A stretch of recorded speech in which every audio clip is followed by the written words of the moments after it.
आप लोग जान चुके होंगे या नहीं जानते तो बता दें कि क्या आईसीसी ने आखिरकार बांग्लादेश को उसकी औकात दिखा दी है।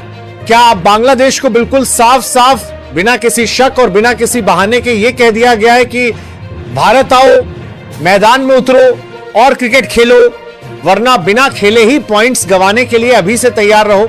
लेकिन सवाल सिर्फ इतना ही नहीं है, सवाल इससे कहीं ज्यादा बड़ा, गहरा और गंभीर है। क्या यह पूरा मामला सच में सिर्फ सुरक्षा का बहाना है? आज की यह कहानी सिर्फ क्रिकेट तक सीमित नहीं है। आज की यह कहानी है नियमों की, सिस्टम की, ताकत की और उस कड़वी सच्चाई की जिसे बांग्लादेश बार बार मानने से बचता रहा है। अब जरा ध्यान से सुनिए और समझिए कि मामला असल में है क्या। आईसीसी ने इस बार कोई घुमा फिरा कर बात नहीं की, कोई डिप्लोमेटिक लाइन नहीं, कोई सॉफ्ट बयान नहीं, कोई बैकडोर समझौता नहीं। एकदम सीधे, साफ और सख्त शब्दों में कहा गया है कि टूर्नामेंट आईसीसी का है, शेड्यूल आईसीसी तय करेगा और वेन्यू का फैसला भी आईसीसी ही करेगी। यानी नियम लिखने वाला भी आईसीसी है और नियम लागू करने वाला भी आईसीसी ही है। लेकिन इसके बावजूद बांग्लादेश क्रिकेट बोर्ड पिछले कई दिनों से एक अलग ही ड्रामा चला रहा था। कभी बयान, कभी प्रेस कॉन्फ्रेंस, कभी मीडिया के जरिए दबाव। उनका रटा रटाया बयान था, सुरक्षा कारणों से हमारी टीम भारत नहीं आएगी, खिलाड़ियों को खतरा है, इसलिए हमारे मैच श्रीलंका शिफ्ट किए जाएंगे। लेकिन आईसीसी ने उनकी इस मांग को ना सिर्फ खारिज किया बल्कि सीधे कूड़ेदान में फेंक दिया। आईसीसी की मीटिंग में बहुत साफ कहा गया, अगर हर टीम अपनी सुविधा, डर और राजनीति के हिसाब से शेड्यूल बदलवाने लगेगी तो फिर इंटरनेशनल टूर्नामेंट चलेंगे कैसे? और अगर सुरक्षा का इतना ही बड़ा खतरा है तो आईसीसी खुद सुरक्षा जांच कराएगी, खुद एक्सपर्ट्स भेजेगी, खुद रिपोर्ट तैयार करवाएगी। लेकिन सिर्फ बयानबाजी, डर फैलाने और दबाव बनाने के दम पर शेड्यूल नहीं बदला जाएगा। यह बात बिल्कुल साफ शब्दों में कह दी गई। और अब जरा उस सबसे मजेदार और सबसे चौंकाने वाली बात पर आइए।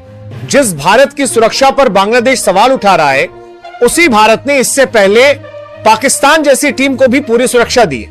वही पाकिस्तान जिसने खुलेआम भारत के खिलाफ जहर उगला है, जिसके बयान आज भी रिकॉर्ड में मौजूद हैं।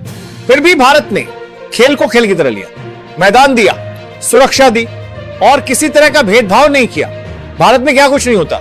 आईपीएल जैसे मेगा टूर्नामेंट होते हैं, वर्ल्ड कप जैसे ग्लोबल इवेंट होते हैं, करोड़ों लोग स्टेडियम में आते हैं, दुनिया भर के विदेशी खिलाड़ी आते हैं। लेकिन आज तक किसी खिलाड़ी ने भारत की सुरक्षा व्यवस्था पर गंभीर सवाल खड़े नहीं किए। और बांग्लादेश, जिसकी खुद की स्थिति दुनिया से छुपी नहीं है, वो भारत को सुरक्षा का सर्टिफिकेट बांटने बैठा है। यही वजह है कि आईसीसी अब नरम नहीं रही। अब आईसीसी पूरी तरह सख्त मोड में आ चुकी है। आईसीसी ने बांग्लादेश को यह भी याद दिलाया कि यह कोई पहली बार नहीं है जब किसी टीम ने सुरक्षा का बहाना बनाकर मैदान में उतरने से इनकार किया।